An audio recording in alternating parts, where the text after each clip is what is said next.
kind of played around with the idea of like closing down the business and going back to architecture. And I had these like, I joke, I have every 5 or 10 years, I have these moments, but I have to be really still and just like silence myself and see what do I want to do for the next, whatever, 5 or X amount of years. And then I just had this realization that as long as I love what I'm doing, I'll do these.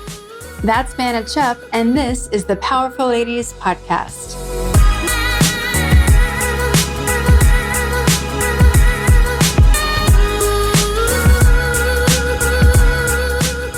Hey guys, I'm Cara Duffy, a business coach and entrepreneur on a mission to help you live your most extraordinary life by showing you anything really is possible. People who have mastered freedom, ease, success, who are living their best and most ridiculous lives, and are making an impact in this world are often people you've never heard of until now. There is so much pressure to quickly scale and grow a business. But that's not why myself or many other business owners, including today's guest, made the leap to be entrepreneurs. Running your own business is an opportunity to align all of your commitments and your passions such that you're generating an income to support yourself and make the impact you really want. It's about time and location freedom and you being in charge, not your job. Today's guest, Vana Chupp of Vana Chupp Studios, is a great example of how choosing the speed of your business to align with your priorities is not only a smart choice, but also leads to an amazingly successful business. The most recent example for her being that her products are now available at Pottery Barn Kids.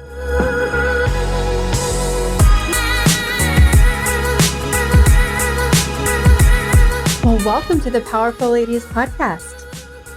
Thank you for having me. It's so good to be here.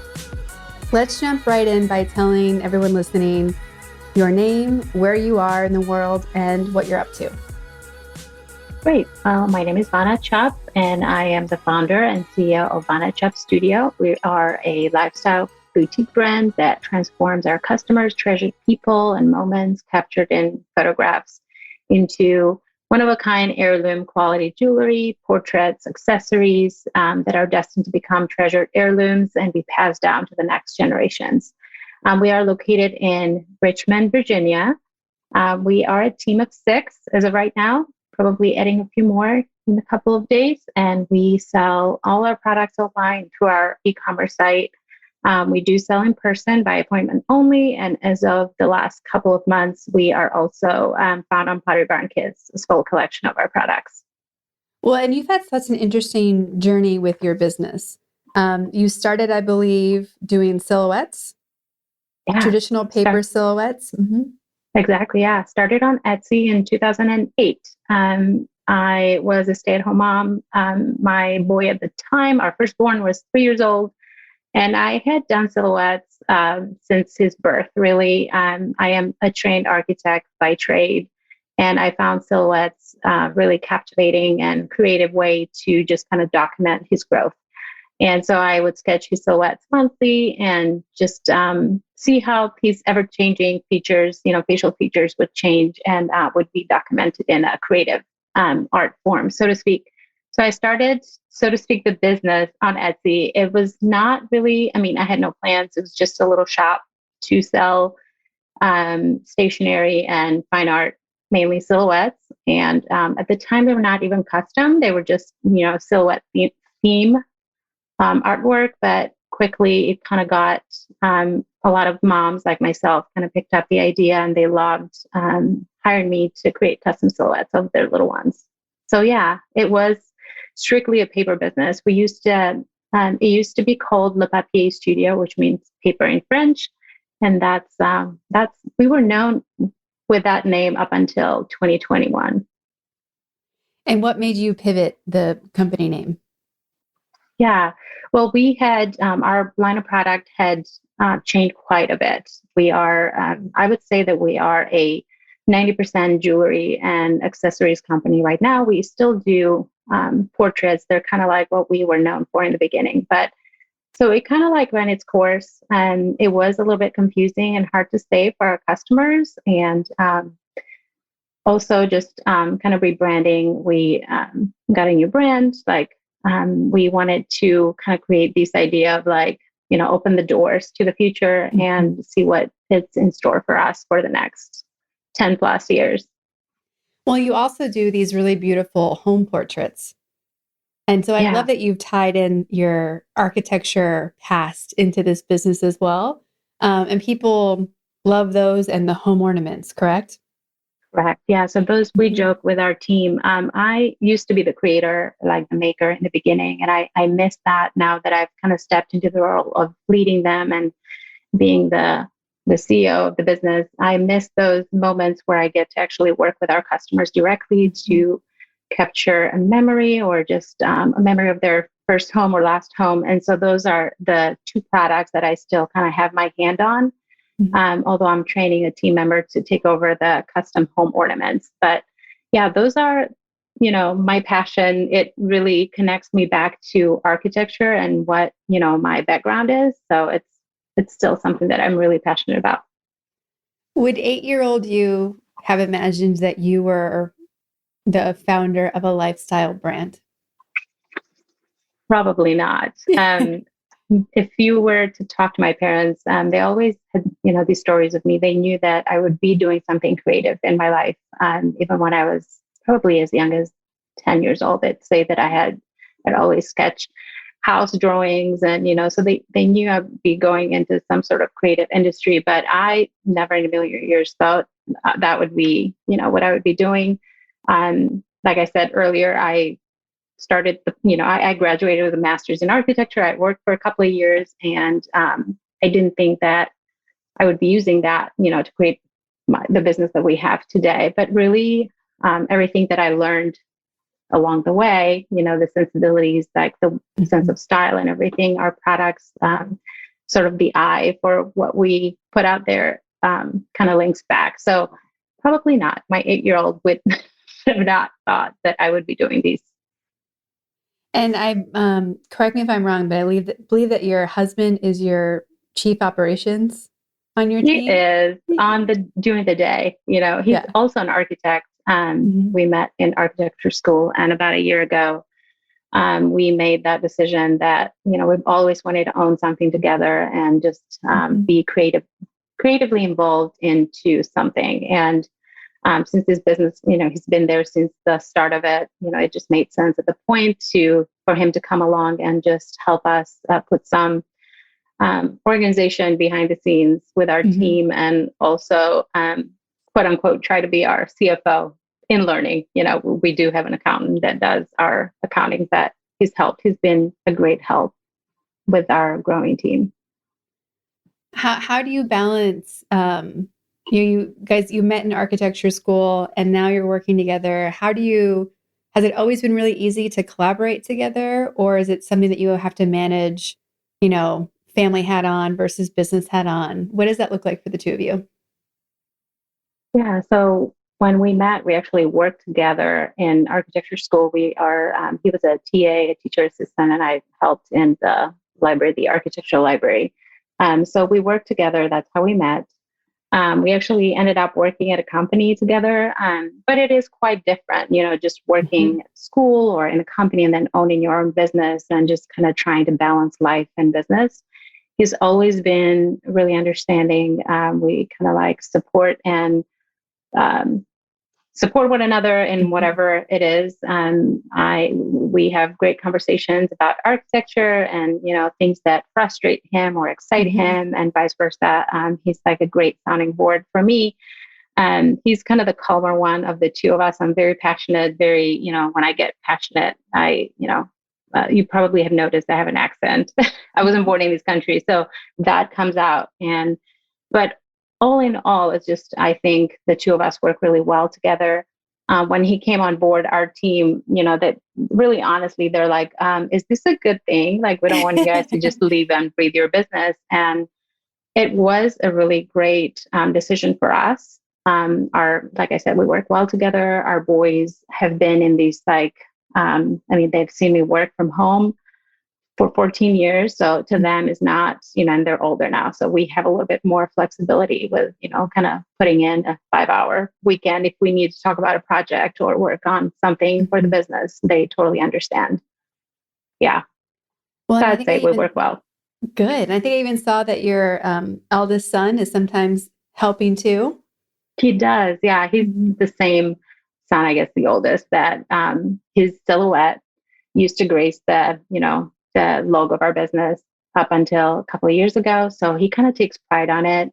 He definitely knows it's a family business. It's not going to take Mhm. on the family business. He has other aspirations, but he's a teenager looking for extra cash. And so he'd do anything. So he's been part of it. So he knows the ins and outs. And, at this Mhm. point, he's like, I'll do whatever. I'll draw silhouettes. I'll, package boxes. So yeah. What has surprised you about being not just an entrepreneur, but a mompreneur? Oh, that's such a good question. I would say that, being a mom and entrepreneur, that kind of happened to me at the same time. I was a mom first, and then I started this business wanting to be home and wanting to raise my, firstborn son, not taking him to daycare. So just wanting to experience those moments with him because both our Mhm. families don't live near us. And so I think I had to be really good at time management earlier on, Mhm. because I knew that I could only work when he was in daycare. Not daycare, taking naps or, preschool, and just getting really good at like time management. Mhm. Also, I kind of grew the business organically with them, 7 years after him, our second son came about. And so always my priority has been motherhood Mhm. and just doing that role really well. And then just having the business kind of support my passions and desires. But it has never really taken priority up Mhm. until probably the last 6 years, where they became slowly independent and they can help each other. And then COVID hit. So we're all home. But yeah, I'd say that the two have really kind of like supported the other. Like being a mother has really helped me fine tune like what I really want to get from this business. And then also the Mhm. business has helped that. Yeah. Well, I'm sure it's nice to have that balance of having the outlet and having the time freedom, space freedom. I think so many people, when they jump into starting a business, it's so easy to get distracted by the noise that you see out in the world about, are you doubling your business? Is it scaling? Is it growing? And as a coach, I always have to tell people to like calm down. Like there's so much power in having a slow, organic growing business that just fits you perfectly. Like we don't need to build this, crazy 10xing tech company and just to be able to call ourselves an entrepreneur or business owner. How did you have to, was the pace chosen, or was the pace, you're like, no, this is just what fits for where we are right now? That's a great question. So it was both. Up Mhm. until I would say 2017, it was chosen. Yep. My goals were just to keep going, keep on going, and if it made me happy and it made our customers happy, if it captured the stories and helped Mhm. tell those stories, then I would continue to do it. And then it wasn't until I hired my first full-time employees in 2017, then it became like I'm not just doing these as a passion of mine. Now I'm like Mhm. responsible to create an income to bring in work for these two women, and I could feel that urge to do a little bit more, hire a PR firm, just Mhm. do ads and this and that. So then I would say from 2017 up until last year, I was in like high growth mode. We did, Mhm. quadruple every year. Like it kept growing and growing. Of course, COVID helped. And it helped us because moms were home and, perusing the internet so they could spend a little bit more on themselves. But Mhm. it wasn't until almost like the end of last year and the beginning of this year where I actually hired a business coach because I found myself kind of like the joy of it had, Mhm. being taken away from me. Um, Being creatively inspired and just putting that at the center of the business had always been what the driving force for me, right? I always said, like, if I don't love it anymore, I Yep. mean, even though that sounds kind of selfish, then I said, if I don't find joy anymore, that's going to like translate into like how I, show up for others. And Absolutely. it's not, yeah, and it's not Mhm. going to help anybody. And I learned to be okay with not going small, but just slowing down. Like if, Mhm. In that moment in time, I felt that this is the right decision for me. So our team is at, a good size right now. We did lose a few people, and I think it was, just meant to be. I'm a Mhm. firm believer that, you are where you're supposed to be and you need to embrace that. So right now I wouldn't say we're still growing, but it's just a different kind of growth. We have systems in place. Mhm. I'm not seeking growth. Growth is coming to us. It's mainly through word of mouth, our customers who come in year after year to add on to their pieces. I feel like this feels good. This feels where we need to be. I don't know where we're going to be in 5 years, but right now we're, where we need to be. Yeah. Well, and I love that you had the self-awareness to know Yeah. how much, the business is centered around you, even when we build a team. And now the name is this, it's named after you now, Yeah, right? So I know. it's a big shift. And I know so many entrepreneurs, myself included, when your name is on the company, it's different. And so many of us avoid it for as long as possible. Oh, it was so hard when we came up with names with the branding Mhm. company that helped us. We threw out so many possibilities, and we landed on that. And they're like, you should do it. And Mhm. I had this pit in my stomach that I'm like, first of all, I don't want to be the spokesperson. I don't, Yeah. everything now it's like tied to that name, but I think it has proven to be kind of like the best thing ever because I started this business selfishly to fulfill me, just to be Yeah. home with my oldest. And then it grew to the point that we wouldn't be here without being able to serve our community. And the community is the core of what we do. But then I also realized that if I don't take care of me and our team, then there is no business, there is no serving Yeah. others. So we've kind of come full circle. And now we're spending a lot of time in honing in and what we want our business to look like. How is it making us feel? Like, what do we want to be known? What's our legacy? So I think it's a privilege to be, kind of in this path 14 years, from the beginning. I would have had no idea that this is where we would be, but it's been a wonderful ride, really. And just to be here, I don't take it for granted a single day. Mhm. And in addition to starting a business and having a second son, you guys also moved with your business. How We did did, yeah. moving from, I believe, Illinois or Indiana? It was Illinois. Yep. Illinois. How did it go having to move the whole business, not just your family, Yeah. across the country? It actually helped us because up until then, well, we moved here because of my husband's job. He really wanted to work in meaningful architecture, working in older buildings, and Virginia is famous for that. Mhm. And so we moved here, just kind of testing the waters out and seeing, oh, well, we'll do it for 5 years. And I mean, everything that we've known as like a married couple and with our kids was in Chicago, Illinois. All our friends and family, close friends were there. So it was like really starting off like new.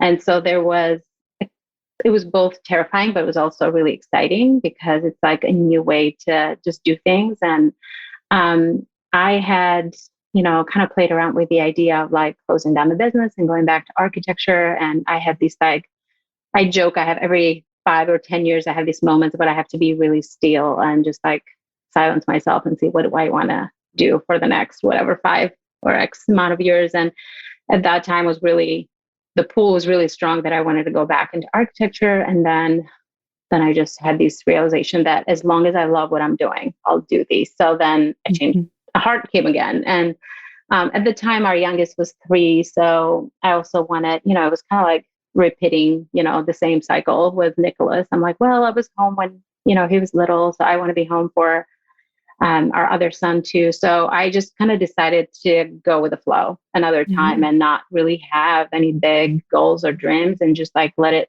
go. So that was 2015. And so for about 2 years there, I think it was just, we were learning our way around Richmond and just making new Mhm. friends. And just something in that, like being still and quiet and just being in that moment, not really pushing anything that felt unnatural, really helped Mhm. me to kind of focus on where I wanted to go next. And so, I hired my there were two employees at the time, which were full-time here in Richmond. And my son was like school age, my youngest. So he could, I had a little bit more freedom with my time. And I just kind of like organically started doing the next thing. And so I would say it's been a good move for us and we love it here. I mean, it's a great place to raise a family. I got to drive through recently because my parents moved just north of Raleigh. Oh yeah, not far. Not far, yeah. But so many people I know who have gotten to live in Richmond for any period of time, they're always saying things like, I couldn't believe how much I loved it, or we miss being there. And it's not a city, I think, that gets enough credit for everything that it has to offer from a culture perspective and just how many people from all over the US and the world end up in Richmond. It's definitely a transplant city. Like when we moved here, there were like our little community where we lived, there were people from Capital One and all sorts of businesses that had moved here from other places. So in that perspective, I felt like, oh, okay. Like I have my group of people who kind of like share that story of not being from here. But we always joke, if you're not born in Richmond, you're never from Richmond. And that's it's a very strong sense of like pride that if you're from here, you're from here forever. And so we joke with our sons. I'm like, I tell my youngest that even though you were 3, you'll never be a Richmondian. Like you're never. He's like, oh, wow. Yeah. How has being born outside of the US and coming here impacted your story and your entrepreneurial journey? Yeah, that's a great question.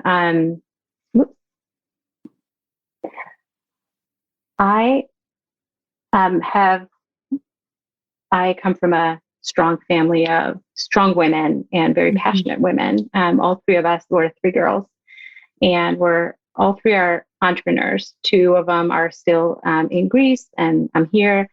And we, growing up, our parents did some side business, although my father was in the educational industry. So he was a teacher, and my mom was an economist. But early on, they kind of like installed in us like the idea of serving others. And it doesn't matter if you're serving your neighbor or your cousin or your friend, you just, that's what you do.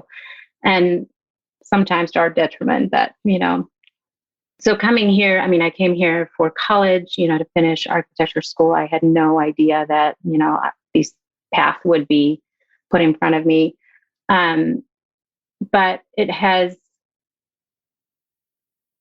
it's been really interesting. It has allowed me to create a life for our family that, would have probably, even though, Greece is a developed country, it's much different than here. My sisters are entrepreneurs, but they do struggle. I mean, it's kind of like, we share our struggles and how you never get a break from your business and all of that. But it has allowed me to create the life that we want, to be able to work when I feel like, not when I feel like it, but, take a break if I felt like it, take my boys and go for 15 days to Greece and visit family. And it's, I have such a deep appreciation. And because of that, when we go back, like we always, it's very different, right? I've been here for 22 years, so more than half my life. So when I go back, my parents still think that I'm an architect, even though I've been in this business for like 4 years here. And I'm like, that's something that, I left behind years ago. Like, that I've only practiced it for 5 years. But to them, it's kind of like they're very, they have this big pride of like, what you went to school for and, this is your business. That's great, but that's what you are. So it's that kind of mindset. But, of course, they're proud of me for, having this successful business and creating a brand that is loved by so many. But yeah, part of them just kind of wish that I was also an architect. So it's always what people love on us for is always really interesting, and it always speaks so much to them, right? Exactly. When they visit. Yeah, when they visit sometimes, and we spoke about the house illustrations and ornaments, and I don't do many of house illustrations because they're time consuming, and I kind of pocket them in during the year when I'm not super busy. But if they see me do that, they're like so happy. They're like, this is what you're meant to be. And I'm like, but don't you see these other things that are kind of shipping out? And they're like, but yes, those can be done like by other people, but this is what you're meant to be. So it's sweet. It's very, it's very tender, you know, but I'm like, yeah. And then there's all of this. Yeah. Yeah. It's, I find it so fascinating because I've had people on this podcast who have talked about how their family or friends are still either, you know, saying, when are you going to get a real job? They're like, I've been in business for 20 years. What do you mean a real job? Yeah. And then other people whose family is like a part of the business now, or they built it with family members. But I'll never forget having a woman on this podcast who said, I've been in business for 15 years and my family has still never bought anything I've made. And she's like, one day it will happen. And that when that day comes, I'm going to celebrate it as my biggest victory ever. Right. That's so true. Wow. Yeah. Yeah. Yeah. Sorry, go ahead. I was just saying now, having a son that is about to a rising senior and going to college in a year, I can kind of like see my parents' perspective. You know, we kind of joke that, you know, both my husband and I, we met in architecture school. We're architects. He wants to study engineering. And so my parents are like, sure, he doesn't want to do architecture like you guys. Like, I'm like, it's not a family business. I mean, it's like what we met, you know, but it's not like he's not aspired to do that. He's just, you know, he's going to carve his own path and, you know, he's going to go to school for that. And if that doesn't work out, like we're in full support that he can do whatever, you know, brings him joy and he loves as you know, as long as he has a passion for it. And so that, okay, well, it must be a way that things are done where you live, because here's very different. You just go to school for what you go, and then you just, you know, continue on that path. You don't get off that path. Yes, there's a lot less freedom to explore other options in other countries. Well, yeah. Yep. You know, when you look at the journey you've been on, who are some of the women who have supported you along the way, either as mentors or cheerleaders or just like breaks for sanity? Yeah. Well, definitely like women entrepreneurs, like people that I've met along the way of this entrepreneurial journey, and people that sometimes one might consider competition. I've never seen them as such. You know, I always, you know, as they say, community over competition. I always see like whatever I know and the knowledge that I have, it's shareable. It's here for everybody to partake. And the collective of us, it's much stronger than just, you know, us doing it all alone. Recently, I joined a mastermind group.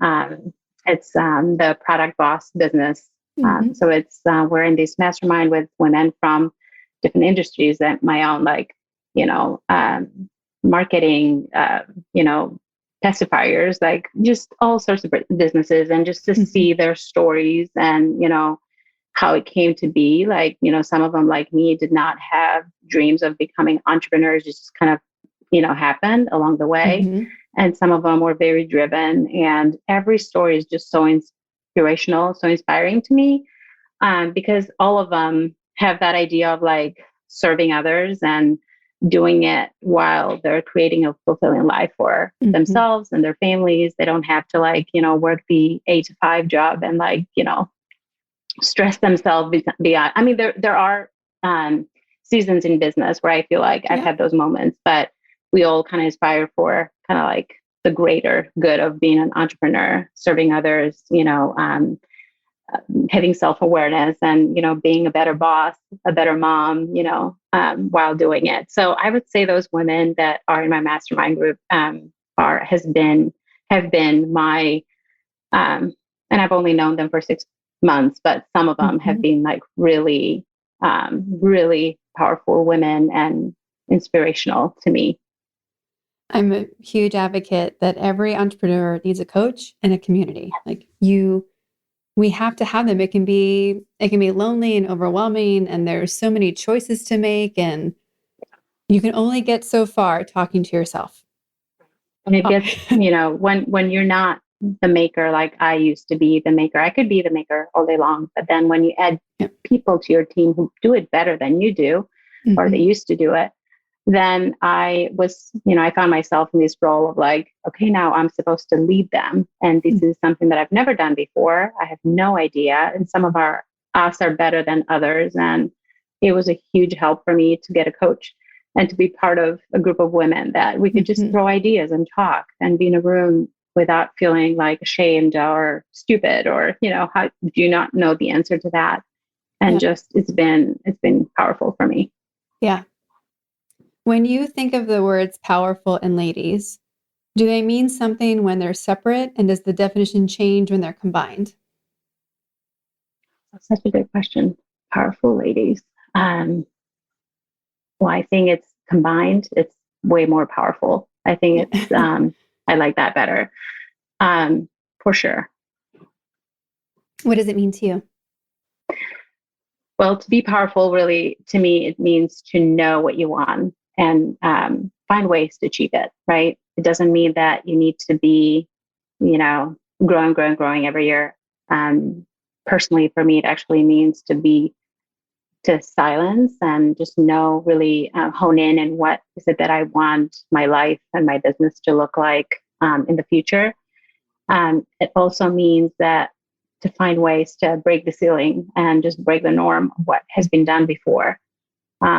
Just because, I think everybody that I'm around that is an entrepreneur, we're not doing it the way it's been done by another person. Mm-hmm. Every person has its own, ways of running their businesses. So yeah. And I guess just living the life that I want to leave and then leaving a legacy behind that, what do I want to be known for? Will I be missed when I'm gone? What would people say? Like, how did I make them feel?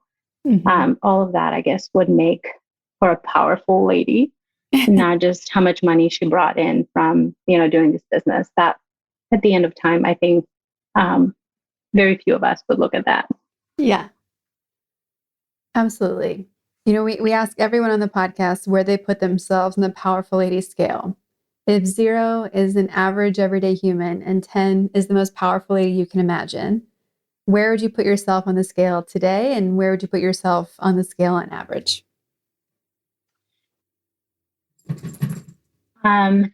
Today, I would probably put myself above average, meaning, I don't know, 1 to 10, maybe I would just do a 6, but with a lot of room to grow, right? Mm-hmm.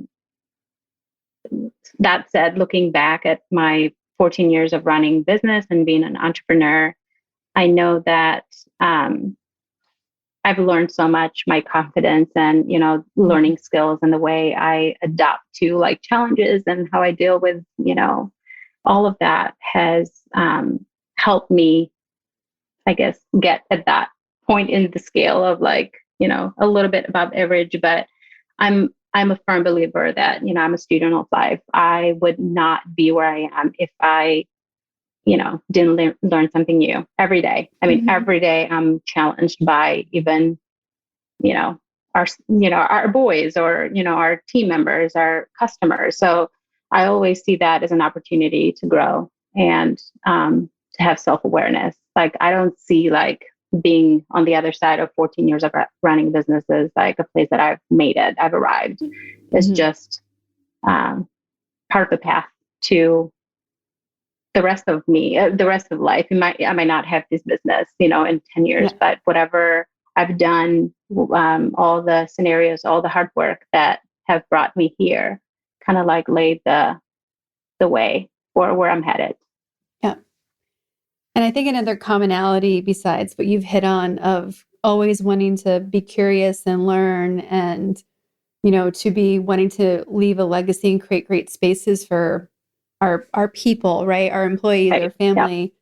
Powerful ladies also have in common, like knowing how powerful they are and the impact that they can make and trying to always figure out, like feeling the need to do more than we are and trying to figure out how much is enough to be given.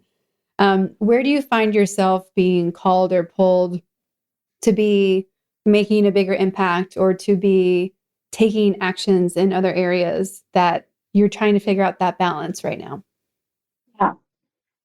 I like this online space in our community is mainly online. We sell online. Mm-hmm. So this space has been really strong and supporting for us. But I feel like we don't have a presence locally. Like there is just organizations that I want us to support, and we have started supporting as of after COVID has kind of died down. So I want us to, because what we stand for, I mean, families and kids, they're just the core of our existence. And I want to take our values and just kind of, bring them to our community here in Richmond, and still finding ways who to partner with, and, what are some of those causes that we want to support and explore and make part of our mission. But, and also giving back, that's like really strong pull on us. And, we do support like childhood organizations and, but we're still like trying to find ways to maybe through partnerships to make something that it feels a little bit more substantial for us.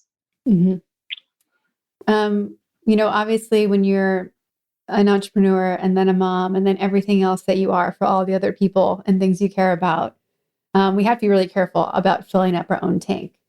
What are actions that you take to make sure that you're enriching yourself and giving to yourself as well? Yeah.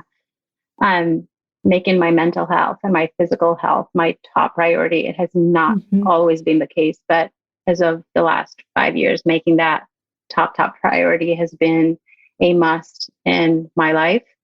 And then learning to live in the moment, not knowing what tomorrow is going to bring, learning to fight the thoughts of like scarcity that, we need to hustle today because tomorrow might look different, and just kind of pushing that away and learning to be in the now.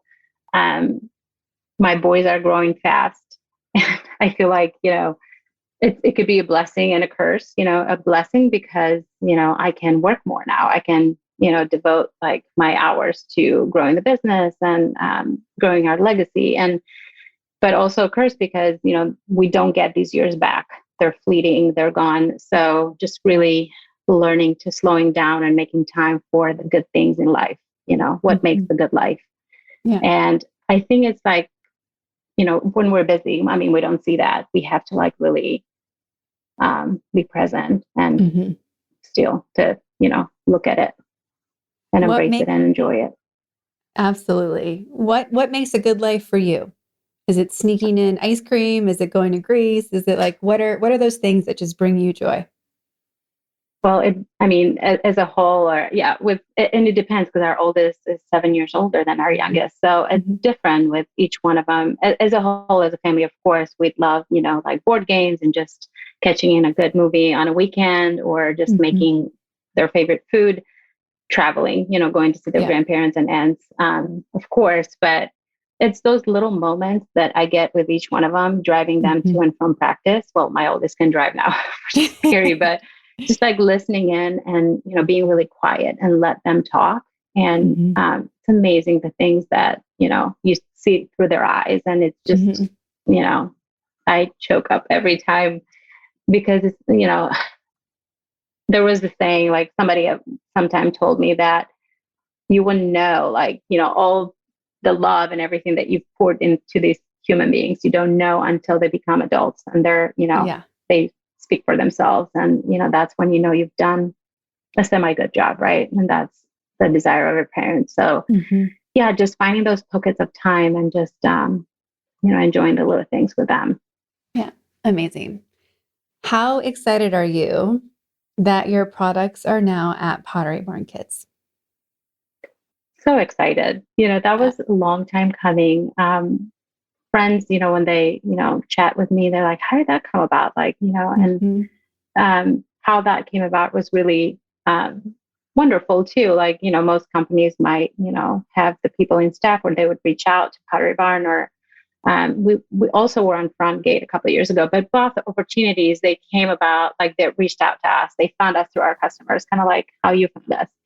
And to me, that's like, the icing on cake. Like I mean, our customers love our pieces so much. They're the biggest advocates, like the biggest, influencers that we could ever, hire or pay. And we don't have to do that with them. So It's wonderful. It has opened us up to a bigger market of moms and parents. And it's been challenging because, every new opportunity doesn't come easy or what it might seem on the other side. So just kind of building our line and on their website and making sure the orders are flowing in.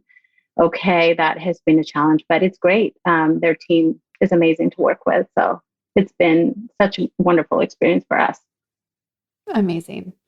Well, we know that the Powerful Ladies community is a big and powerful one. So we are asking our guests this year, what is something that you need that maybe someone listening could provide?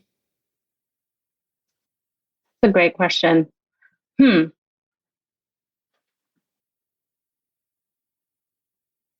always, like I said, I always love learning. I know that somebody's way of doing something, it's probably, I can learn something from, right? It's, you can do something so many different ways.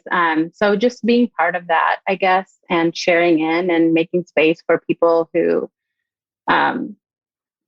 might have a different experience or a different way of doing something other than yours. I'm always open to that and just listening to their perspective on things. And I am new to your community, so I'm like really excited. I actually did listen to like about 10 podcasts before this one because I'm like, yeah. So it's wonderful, and yeah. Any favorites? Any highlight takeaways from what you've listened to? I did love the Dudley Steven ladies. I am a Dudley Steven fan, so I have those, and a lot of your coaches, of course, like being in the coaching world and being coached and all that. It's really near and dear to my heart as of recent. So just listening to their different perspectives have been like really good. Yeah, love that. Well, we want to make sure that everyone who is now, falling in love with you and your business, where can they find you, support you, and follow you? They can find us online at our website, e-commerce, vanachuppstudio.com. We're on social, on Instagram and Facebook at Vana Chupp Studio. Whatever in those two spaces. And yeah, we would love to have you as part of our community. Join us, and I hope you find value. Yeah. Well, I just think it's such a great thing to see the trend expanding for heirloom pieces and for younger and younger parents to appreciate those. I know growing up, my mom always had our silhouettes hanging in the hallway, and it seemed like something that had gone out of fashion. And I love that you have kept that tradition going and just, taking time to pause, as you mentioned, for the moments. There's so many traditions that I'm happy to see coming back that do celebrate a really important small moment and bring people together. And I'm just happy to see entrepreneurs like you contributing to that and allowing people to capture those moments that really mean something. So thank you. Thank you so much. That's really sweet to hear. Well, it's been a pleasure to have you on the Powerful Ladies podcast. I cannot wait to see what's next for you and to now have you as part of our bigger community. But thank you so much for being a yes to me and the podcast. Thank you so much for having me, Kara. It was good being here.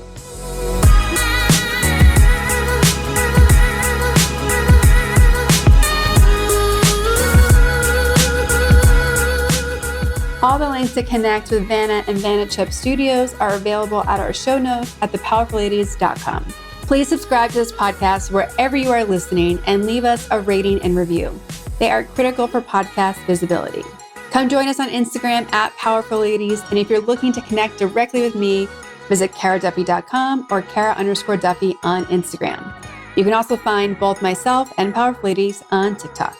I'll be back next week with a brand new episode with a new amazing guest. Until then, I hope you're taking on being powerful in your life. Go be awesome and up to something you love.